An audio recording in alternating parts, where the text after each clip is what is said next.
Après 20 années passées derrière les barreaux, Emmanuel Gérard Ondondon et Gilles Roger Bellinga ont recouvré leur liberté. Arrêtés dans le cadre de l'opération de lutte contre la corruption, baptisée Opération Épervier, ces derniers avaient été accusés et reconnus coupables de distraction de plusieurs dizaines de milliards de francs CFA. Aujourd'hui en liberté, l'opinion s'interroge à nouveau sur l'efficacité de cette opération. Le Premier ministre qui a mis en place ce dispositif, 6 ans plus tard, a lui-même été condamné pour détournement de fonds publics. Donc ici, il faut bien rappeler que dans la lutte contre la corruption, les détournements de fonds publics ne sont que des infractions apparentées. Parce qu'en fait, le détournement de fonds publics n'est qu'une petite partie de la corruption, du problème de corruption qui est endémique et systémique, on dira même au Cameroun.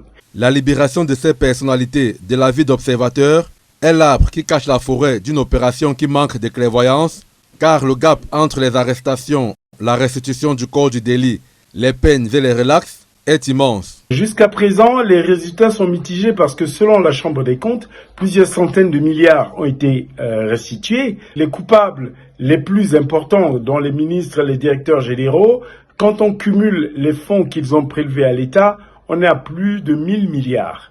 Donc ici, on peut dire que si juste quelques centaines de milliards ont été récupérés, ça veut dire que le dispositif, en tout cas cette opération judiciaire, n'apporte pas encore les résultats attendus. D'autres formes de punition jugées plus efficaces seraient alors envisagées pour donner plus d'impact aux résultats escomptés dans cette lutte contre la prévarication de la fortune publique.